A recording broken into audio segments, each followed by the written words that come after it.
están reservados por la misma palabra, guardados para el fuego en el día del juicio y de la perdición de los hombres impíos.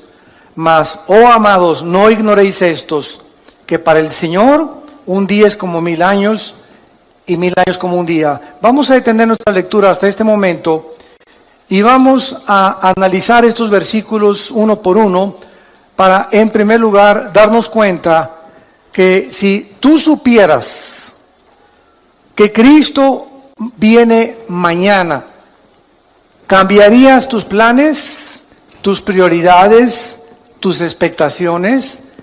¿Cuántas personas el otro día oí, por ejemplo, que un camión ahora en la nueva ruta, la nueva autopista que acaban de hacer de la Marquesa hacia Toluca, que son como 42 kilómetros, que te ahorran como 15, 18 minutos para no irte por la anterior?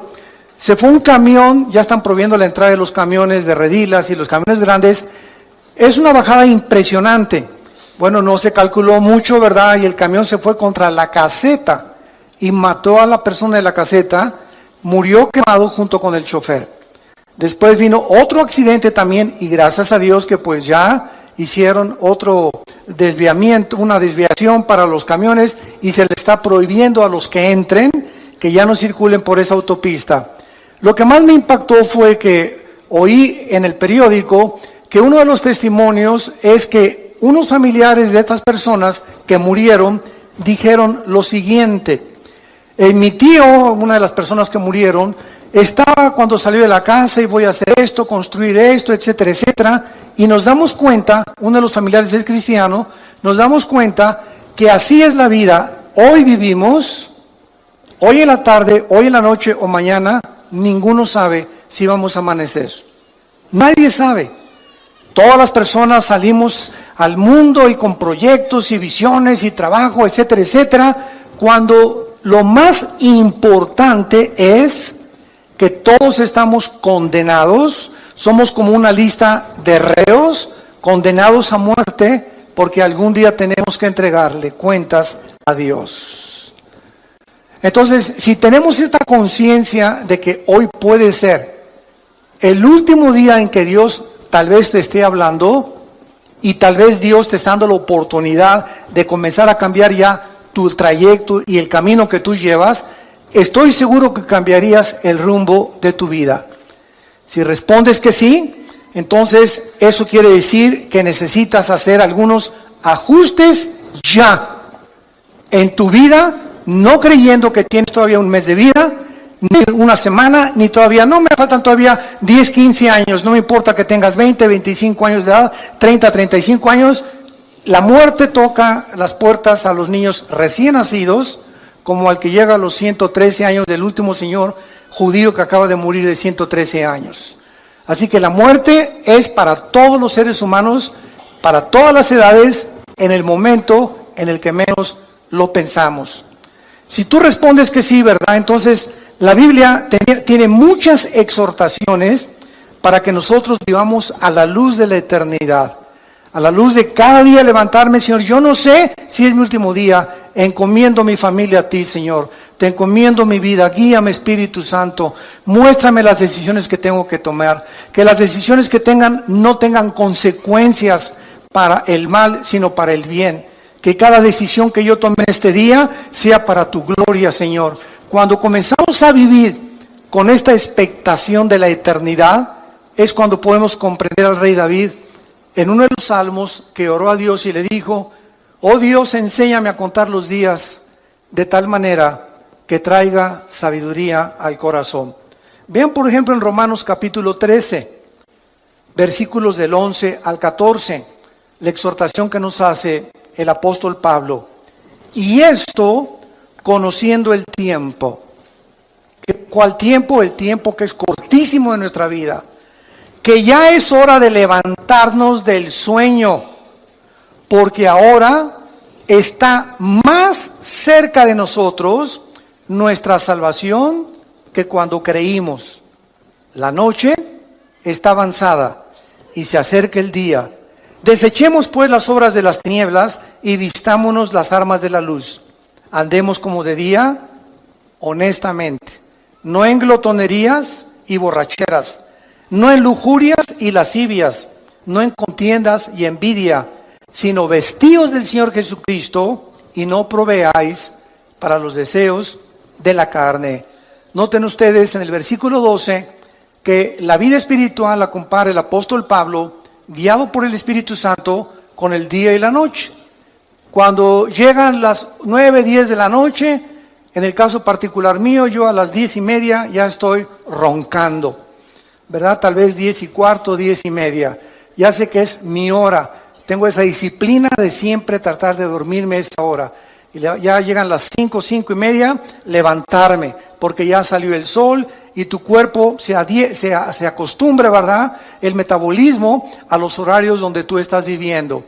Bueno, de la misma manera, ¿saben ustedes a qué hora de la noche nos encontramos ahorita? Nos encontramos en el punto más oscuro de la humanidad, donde un loco que se llama Kim Jong en Corea del Norte está amenazando bombardear la isla de Guam, donde hay 163,000 personas, más de 12,000 soldados norteamericanos estacionados. Está amenazando bombardear Alaska y Los Ángeles. Está amenazando lanzar bombas contra Japón. Ya ahorita comenzó la evacuación de Corea del Sur, porque Corea está dividida en el norte y en el sur. En el sur están completamente, no son comunistas. En el norte, este hombre, Kim Jong, de 33 años, ¿verdad? Un jovencísimo, el gordito que tienes ahí arriba de tu cama. Este hombre, ¿verdad?, está tratando de recuperar Corea del Sur, amenazar Corea del Sur. En Corea del Sur hay más de 17,000 Marines o marinos Estados Unidos, y tienen un sistema ahorita, gracias a Dios, ¿verdad?, como escudo contra misiles, pero misiles Hwang-2, que no son los grandes, que viajan a más de 6,000, 7,000 kilómetros de distancia. Entonces, el mundo está ahorita así en una expectación impresionante. Anoche oí un noticiero que investigaron a los habitantes de Guam. Guam es una isla que está como a 2,500 kilómetros de Corea del Norte, entre Honolulu y Japón, en medio casi de Indonesia, Filipinas. Y fueron a la isla, una isla preciosa, ni siquiera sabía que existía esa isla. En muchos mapas ni aparece. Entonces, unas playas preciosas, pero está la estación más grande norteamericana de los portaaviones y de los aviones destroyers. Y comenzaron a entrevistar los periodistas a los habitantes de esta isla, preguntándoles: ¿cómo viven ustedes ahorita que saben que ustedes van a ser el primer blanco de este señor que ya amenazó que esta semana manda 4 misiles alrededor de la isla? Y simplemente la pura radiación de esos misiles, aunque no tengan todavía cabezas nucleares, es peligrosísimo para los habitantes. Y el 80% de los habitantes contestaron: es que todos nos levantamos en esta isla sabiendo que es nuestro último día. No esperamos amanecer. Y si amanece, le damos gracias a Dios. Sabemos que en cualquier momento ya estamos, ahora sí que ya con esta amenaza desde hace muchos años, desde los abuelos de este señor Kim Jong, que siempre amenazó destruir esa isla por odio a los americanos. Entonces, cuando dijeron esto, me llamó la atención, porque es la forma como un cristiano debe de vivir. Todos sabemos que al levantarnos tal vez sea el último día. ¿Sabes tú acaso si mañana amaneces? ¿Sabes tú un accidente en la carretera, una bala perdida, un asalto, un secuestro, una enfermedad? Que vais al hospital mañana: doctor, me siento de maravilla. Discúlpeme, don Pancho, pero los rayos X dicen que usted tiene cáncer y hay una metástasis que se le ha cundido por todo el cuerpo. Oiga, pero yo me siento bien. Usted se siente maravilla. Los rayos X no fallan. Usted tiene cáncer y tiene 3 meses de vida. Y así, de la noche a la mañana, te cambia el panorama de tu vida. Estoy seguro que cuando alguien recibe estas noticias, cambia completamente su manera de vivir. Se enfoca ya en otras cosas, se da cuenta que realmente tenemos que vivir, porque muchos de ustedes no están conscientes de eso. Aunque sabemos que vamos a morir, casi nadie vive bajo la luz de la eternidad. Mientras observamos estos acontecimientos actuales, estamos al borde de una guerra internacional. Nos han bombardeado con correos: oiga, es la Tercera Guerra Mundial. ¿Qué pasa si Corea del Norte cumple sus amenazas? Trump va a contestar estas amenazas. Si contesta esas amenazas, ¿Cuáles son las consecuencias que habría de muertos en Corea del Norte? Porque inmediatamente Corea del Norte bombardearía Corea del Sur. Por lo menos en Corea del Sur, el primer día habría 100,000 muertos. El primer día que este hombre con su artillería, no con misiles, con la pura artillería contestara, si Estados Unidos atacara, morirían más de 100,000 personas. Ahora, hace 3 días, el presidente de China, Xi, le mandó un recado a Trump y le dijo lo siguiente: nosotros no te apoyamos si tú inicias el ataque a Corea del Norte. Si Corea del Norte inicia el ataque y ellos atacan a Estados Unidos, nosotros vamos a permanecer neutrales y no nos vamos a meter en el conflicto. Pero si Estados Unidos ataca primero y lanza el primer misil contra Corea del Norte o para destruir sus sitios nucleares, China dijo, entonces nosotros tendríamos que intervenir porque le llamaríamos una agresión de acuerdo a las leyes internacionales de la justicia en La Haya, en Holanda. Entonces, vivimos un mundo tan incierto donde sabemos que ahora no son juguetes las armas que tienen los países. Rusia tiene una base nuclear en Venezuela, apoyado por Irán. Rusia tiene bases navales en Siria y está defendiendo Siria junto con Irán y con Turquía para que Estados Unidos no entre al Medio Oriente otra vez. El Medio Oriente está siendo convertido en el Islam por el califato, donde esperan al Mahdi, al Mesías, que nosotros le llamamos Jesucristo. Y el Medio Oriente está como una olla hirviendo, sabiendo en la Biblia que ahí, en esta zona geográfica del Medio Oriente, estallará la Tercera Guerra Mundial, que en Apocalipsis 16, del 12 en adelante, se llama el Armagedón. Entonces, santos de Dios, si estalla ahorita una guerra con Corea o con lo que sea, no es la Tercera Guerra Mundial. Faltan 3 guerras. Una antes de que venga Cristo en el arrebatamiento, y va a haber 2 guerras o 3 a lo más durante el periodo de la tribulación. Simplemente en el 4º sello, Apocalipsis 6 del 5 en adelante, 1/4 parte de la humanidad va a morir. En la 5ª trompeta, 1/3 parte de la humanidad va a morir. Y cuando venga la guerra del Armagedón, si no viene Cristo y desciende con nosotros en la tierra, nos auto extinguiríamos. La raza humana se autodestruiría del odio tan grande que existe en el mundo. Ahorita, en los últimos, escuchen esto, 100 años, en una ciudad llamada Charlottesville, en Nueva Jersey, antier, se levantaron después de 100 años un grupo de nacionalistas blancos que son los que forman el famoso Ku Klux Klan con los neonazis y con símbolos de la suástica nazi. En esta ciudad se levantaron para levantarse en armas y clamar que se necesita una reforma de los blancos, que los blancos deben de volver a gobernar Estados Unidos. Es el racismo en su último grado. En los últimos 100 años, esto no se había visto en Estados Unidos. Había habido pequeños brotes, ¿verdad? Siempre blancos contra negros, contra mexicanos, pero ya este movimiento que se levantó ahí en Nueva Jersey, en Charlottesville, hace 3 o 4 días, es algo, ¿verdad?, terrible, que nos habla la condición y la temperatura en que se encuentra el mundo donde tú y yo estamos viviendo. No cabe duda, vivimos en los últimos tiempos. Iglesia, despiértate, porque los cascos del Apocalipsis ya se oyen en el cielo. El tiempo se nos acabó. Muy bien, vamos pues a ver de qué manera nuestra esperanza en el regreso de Cristo debe afectar nuestra manera de vivir. Regresemos a nuestro pasaje de 2 de Pedro, capítulo 3, y vayamos estudiando cada versículo. En primer lugar, aquí encontramos 3 líneas de pensamiento en el pasaje que acabamos de leer, 3 líneas de pensamiento a la luz de la realidad. Número 1, se nos exhorta en primer lugar cómo vivir en los últimos tiempos, vivir a la luz de las promesas de Dios. Esta es la primera cosa que se nos aconseja, particularmente relacionadas las promesas con el futuro. Veamos lo que dice el versículo 1.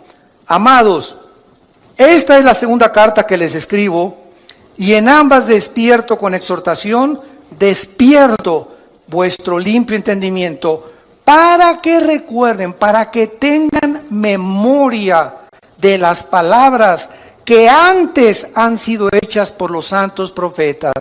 O sea, tenemos que recordar, en primer lugar, viviendo en esta última generación, recordar las promesas que en el Antiguo Testamento se hicieron respecto al futuro que tú y yo actualmente estamos viviendo. Esto se refiere a todos los eventos futuros que se profetizaron en el Antiguo Testamento, como viene la gran tribulación, la segunda venida, la apostasía de la iglesia que ya estamos viviendo. Nunca la iglesia cristiana había sido bombardeada con tantas herejías, con tantas barbaridades que se están predicando y que se están enseñando en los últimos 30, 40 años. Es impresionante la cantidad de miles, ustedes no lo saben, miles de cristianos en Sudamérica y en Europa que dicen: no encontramos una iglesia con sana doctrina. Y están reuniéndose en sus casas, nos piden nuestros videos, nuestras enseñanzas a través de los CDs, etcétera, etcétera. Tenemos más de 3,725 reuniones en casas en Sudamérica que se están alimentando con el curso que tenemos de ITI, el Instituto Teológico Transversal que dirige mi hermano Alejandro, y se están alimentando de eso 1 hora diaria y están juntándose en su casa porque no encuentran una iglesia de sana doctrina. Es impresionante. En una que les piden bolsas para vomitar, en otras que la cachetada del Espíritu Santo, el chicle del Espíritu Santo, la caída del Espíritu Santo, etcétera, etcétera, que si no hablas en lengua no tienes al Espíritu Santo. Bueno, es increíble a lo que la iglesia ha llegado. Y millones de cristianos, por no tener una vocación para estudiar la Biblia sistemáticamente por libros, etcétera, etcétera, caen en la trampa y se comen y son engañados con todo lo que oyen. Nunca corroboran si lo que les enseñan es lo que enseña la palabra de Dios. Tengan memoria que esto va a venir, no nos asustemos, como me dicen muchos pastores. Acabo de estar en Guatemala el último fin de semana, se celebró el 67 aniversario de Radio Cultural en Guatemala, en la ciudad, que es la estación de radio más prestigiosa en los últimos 100 años. Y esta radiodifusora celebró el 67 aniversario, me invitaron a compartir la palabra, y el sábado se unieron casi más de 1,700 pastores de diferentes naciones, de la ciudad de Guatemala, etcétera, etcétera. Y el domingo nos reunimos en el Parque Industrial y asistieron 18,000 personas. Entonces vemos nosotros que es una efervescencia de hambre de la palabra de Dios, y cantidad de pastores me decían en Guatemala: hermano, es que necesitamos la sana doctrina, necesitamos regresar a las enseñanzas de la Biblia, a las enseñanzas que Cristo nos enseñó. Y yo el consejo que les daba es el siguiente: no se desilusionen, no se asusten. ¿Saben por qué? Porque Cristo nos los dijo: cuando estas cosas sucedan, recuerden que yo se las dije antes. Entonces, esto tiene que suceder. No nos desilusionemos, al contrario, tiene que suceder, y si sucede es porque la Biblia es la palabra de Dios. Al contrario, esforcémonos, seamos valientes, echemos mano de la vida eterna, no perdamos la esperanza a la cual todos hemos sido llamados. Estemos firmes y constantes en la fe, sabiendo que nuestro trabajo no es en vano.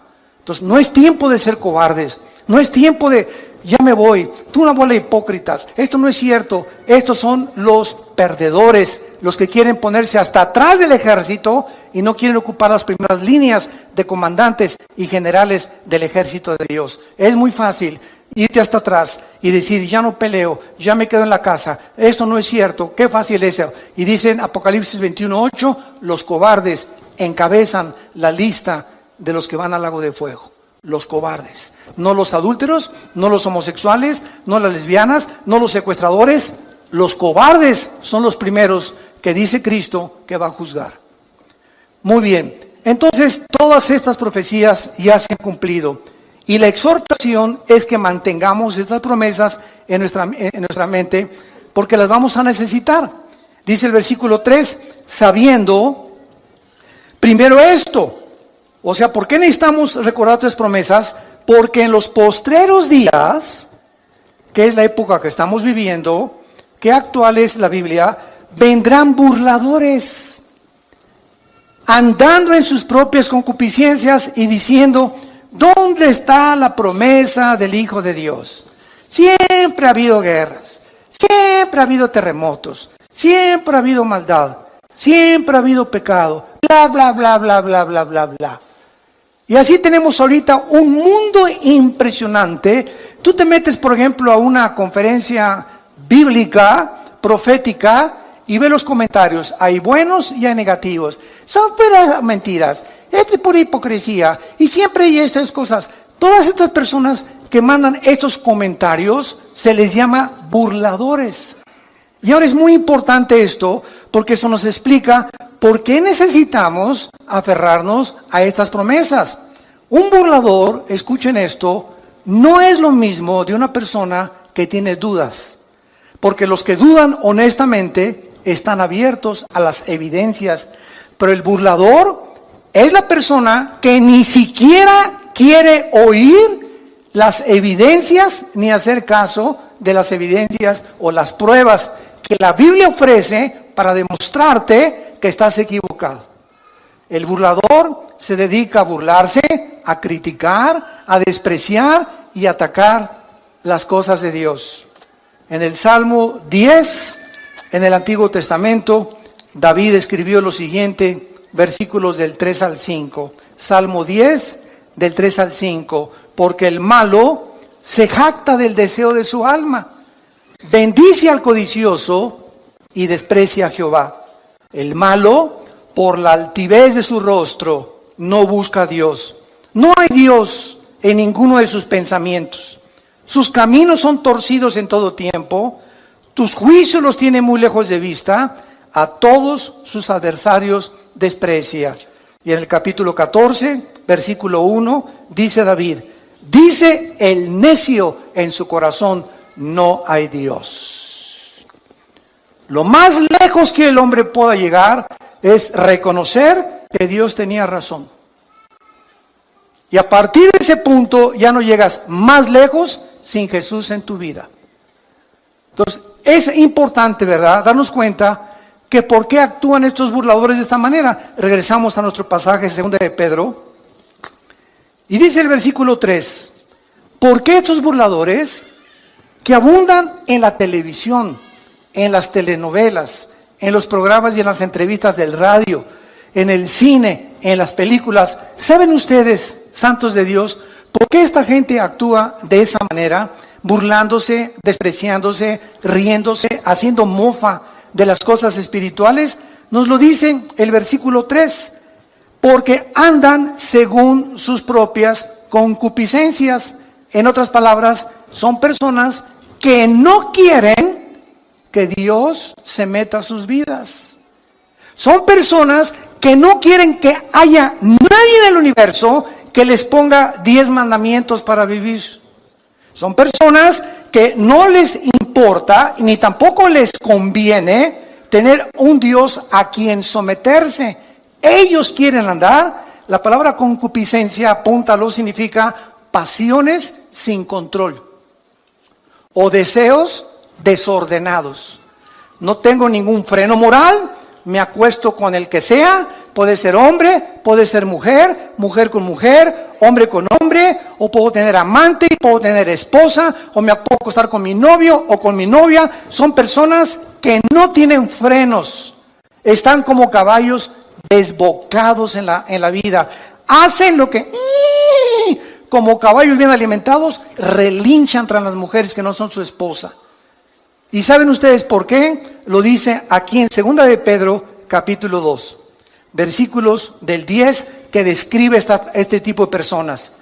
Y mayormente aquellos que, siguiendo la carne, andan en concupiscencia, o sea, en pasiones sin control, e inmundicia, y desprecian el señorío, atrevidos y contumaces, no temen decir mal de las potestades superiores. Versículo 12, pero estos, hablando mal de cosas que no entienden, como animales irracionales, nacidos para presa y destrucción, perecerán en su propia perdición, recibiendo el galardón de su injusticia, ya que tienen por delicia el gozar deleites cada día. Estos son inmundicias y manchas, quienes aún mientras comen con ustedes, se recrean en sus errores. Tienen los ojos llenos de adulterio, no se sacian de pecar, seducen a las almas inconstantes, tienen el corazón habituado a la codicia y son hijos de maldición. Por eso se burlan de ti. Por eso te critican que eres cristiano. Por eso se mofan de la Biblia en los periódicos, en los libros, en las películas, en las telenovelas, etcétera, etcétera, etcétera. Porque detrás de estas personas se encuentra el 99% de las veces una vida de inmoralidad. Odian la luz, odian la santidad, odian a Jesús, aman las tinieblas. En el Evangelio de Juan capítulo 3 dice, y esta es la condenación, que la luz vino al mundo y los hombres amaron más las tinieblas que la luz. ¿Por qué? Porque sus obras eran malas. Porque todo aquel que aborrece la luz no viene a la luz. ¿Por qué? Porque la luz te muestra cómo eres. Y cuando nos ilumina el Espíritu Santo, nos damos cuenta que bárbaro, soy un basurero. Estamos podridos en maldad. Y cuando reconocemos esa maldad y esa podredumbre con la cual nacimos, el pecado original, es cuando, Dios mío, ten misericordia de mí. Y hay una cruz en la gracia de Dios a la cual nos podemos acercar y ser lavados con la sangre del Hijo de Dios. Muy bien, estos burladores también toman posiciones pseudocientíficas. Miren lo que dice el versículo 4. Y dicen, ¿dónde está la promesa de su advenimiento? O sea, de que va a venir. Porque desde el día que los padres durmieron, todo permanece igual. Esta explicación, ¿verdad?, no cuadra con lo que la Biblia dice. Si estas personas realmente necesitan evidencias de la actividad de Dios en la historia, es bien fácil. La misma historia, señores historiadores que nos visitan, sociólogos que nos visitan, científicos y catedráticos y doctorados y licenciados que nos escuchan, la Biblia nos muestra que la historia misma demuestra la existencia de Dios. ¿De qué forma? Ven a la Biblia y encontrarás que Dios puso simplemente un botón de muestra, el libro de Daniel. En el libro de Daniel, Dios le recuerda hace 2600 años al profeta Daniel el orden exacto en el que iban a transcurrir todos los imperios gentiles hasta la segunda venida de Cristo, en la famosa estatua del sueño que tuvo el rey Nabucodonosor. Y Dios le dice a Daniel, la cabeza de oro es Babilonia, tal como Daniel lo comprobó porque él vivió bajo el imperio del rey Nabucodonosor. Y le dice Dios, después de Babilonia vendrá otro imperio que, de acuerdo a la historia, ¿quién fue? Los medos y los persas, que hicieron una alianza. Y le dice Dios, y el pecho, el vientre de bronce, vendrá otro imperio. De acuerdo a la historia, ¿quién fue? Grecia, con Alejandro el Magno, con sus conquistas relámpago, que a los 33 años se murió en lo que es ahorita Irak, que en la Biblia se le llama Babilonia. Y después le dice Dios, vendrá otro imperio, que fue el imperio romano. Y qué interesante. Ahí se detiene la profecía y dice la Biblia que del imperio romano hasta la segunda venida de Cristo no habría otro imperio hasta que el anticristo unificara 5 naciones del Oriente y 5 de Europa para formar la confederación política de los últimos tiempos. ¡Qué increíble! ¿Quieres más evidencias de veras? La misma historia nos muestra que solo Dios pudo poner en orden la cronología de los imperios y los gobiernos de toda la historia. Solo Dios lo pudo hacer. Y así hay más de 133 profecías demostrando que se profetizó que Cristo iba a nacer en Belén, que Cristo iba a ser traicionado por 30 monedas de plata, que Cristo lo iban a traicionar sus propios discípulos y amigos, que Cristo iba a morir crucificado. Simplemente cuando Jesús abría sus manos, se cumplían en ese instante 33 profecías del Antiguo Testamento. Amados, tengan memoria de las promesas del Antiguo Testamento, porque van a enfrentar en los últimos días muchos burladores. Mucha gente ignorante, hablan lo que no conocen. Como un tonto, ¿verdad? Que tuve un debate con él en la televisión hace no mucho tiempo, me comenzó a insultar y llegó el momento en que me dijo, mire, es más, me dice, yo no creo que ni siquiera Cristo haya existido. Y esta persona tenía 2 títulos universitarios. Se atrevió a decirme, es más, yo creo que ni Cristo resucitó, que Cristo, no existió. Simplemente me volteé, ¿saben lo que le dije? ¿Me puede decir qué fecha es ahora? 10 de mayo de 1997. ¿Y desde cuándo está usted contando? 10 de mayo de 1997. Y se quedó así. Y le contesta el moderador, burro, desde que nació Jesús. La misma historia, y se dividió. Cuando vino Cristo, revivió la historia. Y fue tan impactante la entrada de Jesucristo a la historia que contamos antes y después de Cristo. No antes y después de Buda, ni de Mahoma, ni del Dalai Lama, ni de tu padrino Walter Mercado. Fue tan impactante la entrada al escenario mundial del Hijo de Dios que la historia se dividió. Dije, ¿desde cuándo cuentas 1997? Cabeza de ostión. Impresionante, hablan tantas barbaridades, tantas tonterías. Bueno, así es como está el mundo. Tengamos memoria de esto porque se viene más y más y más la crítica y la oposición. Entonces, como decíamos, también toman posiciones pseudocientíficas. O sea, hasta toman pasajes bíblicos para apoyar sus ataques y hacer sus argumentos disque más válidos. Simplemente estas personas les recordamos la historia y te contestan, ay, pues yo no había leído el libro de Daniel. Entonces no hables si no conoces lo que estás diciendo. Yo no puedo tener un debate con un filósofo, por ejemplo, del tipo de Rousseau, o los que siguieron la filosofía de Rousseau, que el hombre es básicamente bueno. No puedo meterme a su ideología si no conozco lo que él me está presentando, porque al meterme yo en lo que yo no conozco, él me puede contraatacar, porque él sí lo conoce. Entonces, si yo tengo un debate con una persona, tengo que conocer sus debilidades de la ideología que me está presentando, combatirla y presentarle las mías. Y escuchen esto, el 90% de las veces que tú alegas con tu maestro de escuela, con un científico o con cualquier persona atea o agnóstica, no conocen la Biblia. No conocen más que son leyendas, esto y el otro, puras tonterías, pero nunca, jamás han checado ni estudiado de una forma sistemática las evidencias y sobre todo las profecías. Entonces, te hablan lo que nunca han oído. ¿Quién te lo dijo? Mi maestro en la preparatoria. ¿Quién te lo dijo? Mi maestro en la universidad. ¿Quién te lo dijo? Lo leí en la revista Duda. Con razón tienes las dudas que tienes, compadre. Vemos nosotros, ¿verdad? Claramente, que cuando leemos, por ejemplo, el libro del Génesis, miren, ya sin ir tan lejos, por el amor de Dios, Virgen del Socorro. Hasta 1860 se descubren las leyes de la herencia por Gregorio Mendel. Hasta 1860 se descubren las leyes de la herencia por Gregorio Mendel. Cuando comienza a hacer experimentos con chicharitos y se da cuenta que hay algo que se transmite y que se hereda.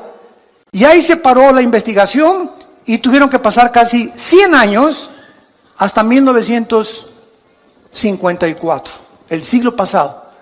En 1954 le dan el premio Nobel de Medicina a Dr. Watson y al Dr. Samuel Crick, porque descubren la hélice del ADN, del ácido desoxirribonucleico. Hasta 1954 los investigadores comienzan a penetrar en el ADN y a descubrir que en cada una de las células que tiene el cuerpo humano y todas las cosas vivientes que existen, el cuerpo humano tiene trillones de células. Y en cada célula que tenemos, escuchen esto, en cada célula hay 500 enciclopedias británicas escritas. ¿Me escuchaste? La información que tiene el ADN en cada célula equivale a 500 enciclopedias británicas.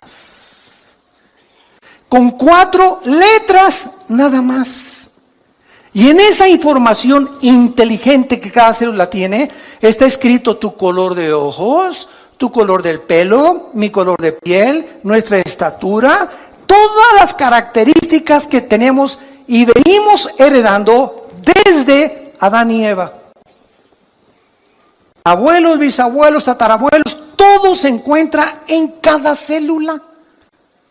Entonces, el ADN y el código genético que tengo yo en mis células, le sacan una a Chita, y cuando examinan el ADN de Chita, no corresponde al ADN que yo tengo.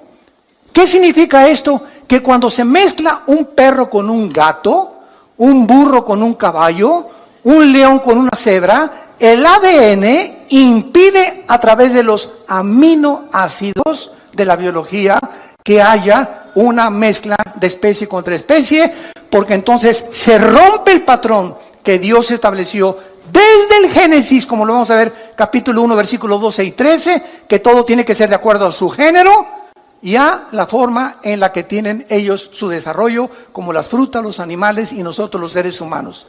Cuando se cruzan dos especies, nacen híbridos. Cruza un caballo con una burra y ¿qué nace? Una mula. Y cuando la mula la quieres volver a cruzar, no puedes porque es híbrida. Se rompió las leyes escritas casi 4,000 años antes que Gregorio Mendel, papá.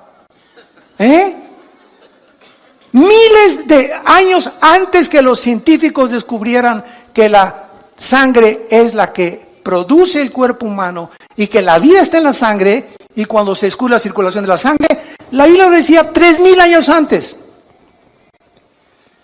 Antes que se descubriera la proliferación bacteriológica en el mundo, de que si tú haces popó en la calle, o un perro hace pipí, o tu hijo hace pipí en la banqueta, o un perro, aunque el mundo es invisible, todas las bacterias, ¿verdad?, se elevan, y las amibas y todo, y la puedes tú respirar, y te pueden entrar a tu organismo.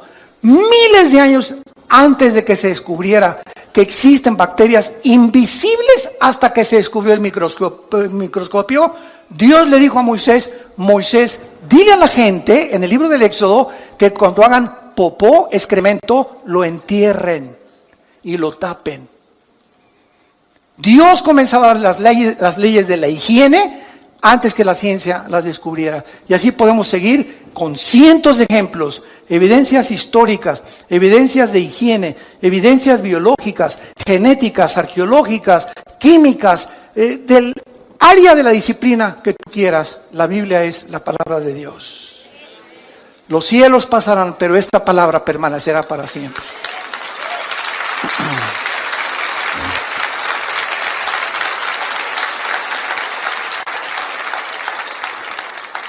Ahora, vemos también, ¿verdad?, que es importante el tiempo de Dios. Porque esta es la pregunta que también dicen, no todas las cosas han sido igual, siempre ha habido guerras, etcétera, etcétera. Es verdad, siempre ha habido guerras. Es más, el Instituto para la Investigación de la Paz en Suecia, Estocolmo, ¿sabe lo que dictaminó hace algunos años? El Instituto para la Investigación de la Paz en Suecia, Estocolmo, que de los aproximadamente 6,000 años de historia que el ser humano tiene, solamente han habido 25 años de paz. En 6,000 años, el ser humano solo ha tenido 25 años sin guerras. ¿Qué significa esto? Que la historia del ser humano es guerra tras guerra, generación tras generación, por nuestras pasiones, la codicia, quiero tu terreno, quiero conquistar esa área geográfica, quiero tener esta colonia aquí, los franceses, los ingleses, los austriacos, los judíos, los árabes, etcétera, etcétera. Todo el mundo siempre ha estado en continua guerra. Hace algún tiempo, tengo aquí las palabras de uno de mis autores favoritos, C.S. Lewis. Fue profesor de la Universidad de Oxford. Y en 1939 C.S. Lewis, consigue sus libros. La grandeza del cristianismo, el problema del dolor. Bueno, es increíblemente científica y fue el más grande ateo de Inglaterra. Y siendo el más grande ateo de Inglaterra, se convierte C.S. Lewis y comienza a escribir, no sabes, la literatura más profunda que existe científica cristiana. Y en 1939, C.S. Lewis, cuando la Segunda Guerra iba a comenzar, escribió esto. Y dijo así: la guerra no crea ninguna situación absolutamente nueva. Simplemente agrava la situación permanente humana para que no la ignoramos. La vida humana siempre ha sido vivida en la orilla de un precipicio. Estamos equivocados cuando comparamos la guerra con la vida normal. La vida nunca ha sido normal. Cuando explotó la Segunda Guerra, ¿de qué nos extrañamos? En otras palabras, siempre ha habido guerras. Es la condición permanente del ser humano. Si no hay guerras, buscamos la manera de pelearnos. Y llegamos al precioso siglo XXI. Y la luna, y los descubrimientos tecnológicos, Internet desde los 90s, y los satélites de comunicación, iPad, IQ, chips, bla, bla, bla, bla, bla. Aladín y la lámpara maravillosa. El ser humano ha llegado con la tecnología, etcétera, etcétera. Y ayer acabo de leer las últimas palabras del fundador de Apple, Steve Jobs, que muere de cáncer antes de los 50 años. A los 40 años llegaron con Steve Jobs y le dijeron, el fundador de Apple, de las compañías más prestigiosas que cualquiera pudiera decir: yo quisiera poder llegar a los descubrimientos de una multimillonaria fábrica y productora de los artículos que conocemos actualmente en el mercado. Y cuando tenía 40 años, Steve Jobs le pronosticaron cáncer y le dijeron, cúrate por medios científicos, y dijo que no. Él quería que lo curaran los hindúes con magia. Y entró en el área del ocultismo.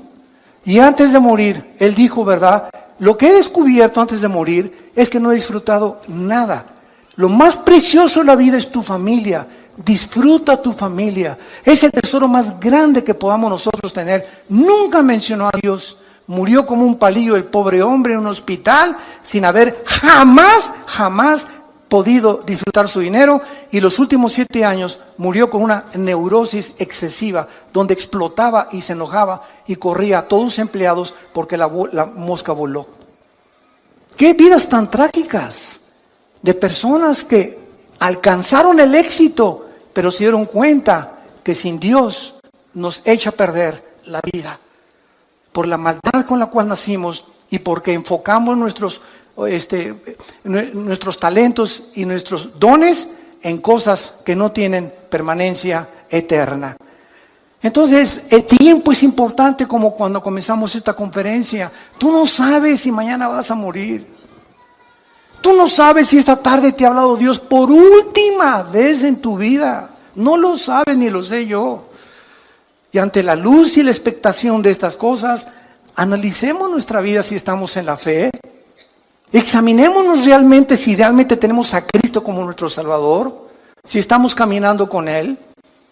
Hace algún tiempo, les conté una vez, estaba ya a la salida de un desayuno en México y me alcanza en el elevador un señor y me dice, oiga, usted es el que acaba de exponer la conferencia, a sus órdenes, le dije. Me dice, usted debe saber muchas cosas, ¿verdad? Usted es teólogo. Le dije, sí, efectivamente. Tengo 2 doctorados y una licenciatura en teología. Me dice, bueno, pues con esos títulos que usted tiene, me puede responder esta pregunta. Le dije, dígame usted, ¿por qué Dios no mata al diablo? Y me dice, no se quedó ahí, y me dice, porque Dios es todopoderoso, ¿verdad? ¿Qué dice usted? Amén, amén, Dios es todopoderoso. Entonces, si Dios es todopoderoso, ¿por qué no mata al diablo? Y déjame decirle antes que me conteste, y si no lo mata es porque no es misericordioso ni es amor. Fíjense usted la pregunta que me hizo, ¿no? Entonces yo le contesté, le dije, dele gracias a Dios, porque si Dios acabara con el mal ahorita, comenzaría con usted.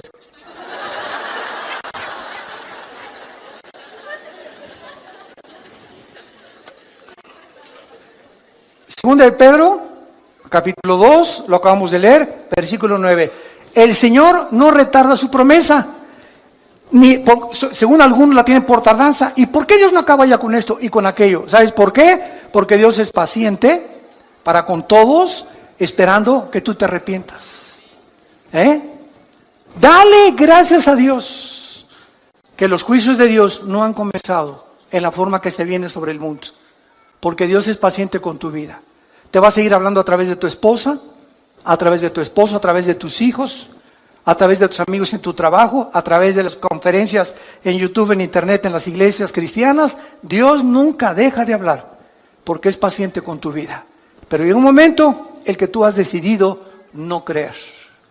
Y tienes la luz y tienes las evidencias, pero no te conviene. No es que no creas por falta de evidencias, como dijo Carlos Sagan, el último ateo del siglo XX, astrofísico. Es que si tuviera más evidencias para creer en Dios, hubiera creído en Dios. Pero detrás de la vida de este hombre, ¿verdad?, no había las características que él deseaba, porque no le convenía entregarse a Dios. Y esa es la tragedia humana, que la luz vino al mundo y los hombres amaron más las tinieblas que la luz. Ahora, en cuestión del tiempo, ¿verdad?, Dios no percibe el tiempo como todos nosotros.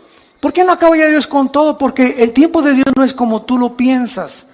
Les voy a hacer una historia interesante relacionada con esto, que tiene algo de humor.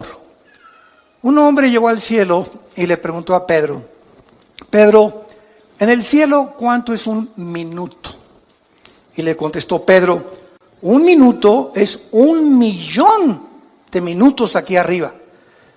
Esto es interesante, le dice el hombre, y le volvió a preguntar: oye Pedro, ¿y un peso? ¿Cuánto es en el cielo? Y dijo: no, en el cielo un peso es más de $1.000.000. Y entonces este hombre se quedó pensando y le dijo: oye, ¿me puedes prestar un peso? Y le contestó Pedro: sí, claro que sí, dame un minuto.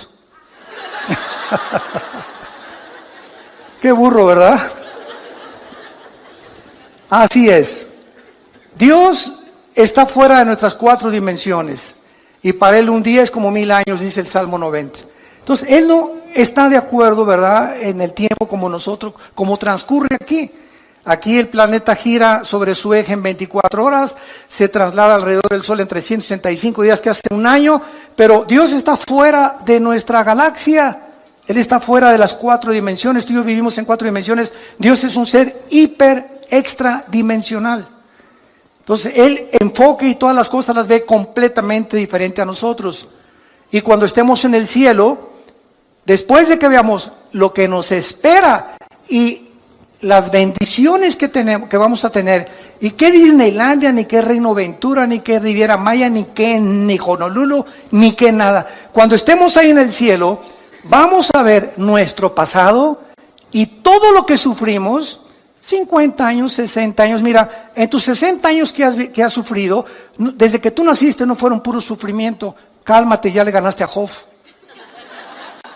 Entonces la vida no es todo sufrimiento, tenemos épocas, ¿verdad?, de sufrimiento y de tristeza y valles y montañas, porque así es la vida humana. Pero cuando estemos en el cielo y veamos esas épocas y meses o años que sufrimos, no se van a comparar y van a parecer como solamente una mala noche en un hotel de 5ª categoría que pasamos, comparado con nos espera en la eternidad. Y diremos ahí: valió la pena vivir para Cristo. Y ahí voltaremos hacia atrás y diríamos: ¿de eso nos estábamos quejando? ¿Teníamos tanta prisa cuando la eternidad nos está esperando con las bendiciones infinitas que Dios tiene para todos aquellos que le han entregado su corazón? Es por eso que nosotros debemos vivir a la luz de la eternidad.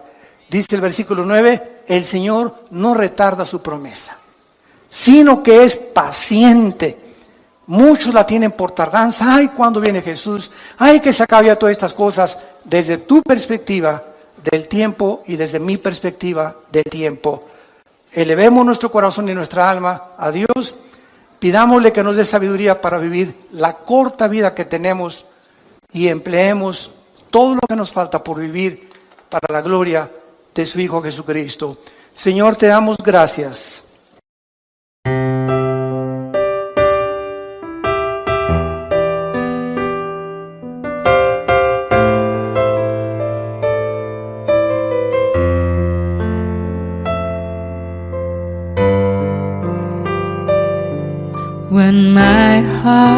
heart is heavier, I remember that I have got someone like you in my life. A single day is nothing without you. I hope that my sunshine always be with me.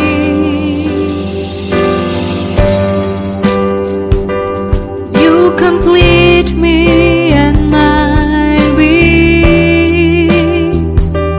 Your smile cultivates my heart. I am so not me when you look at me. I forget what I really had to say. This is the magic of your love for me. It's my soul with destiny that I am vehicle of my dreams.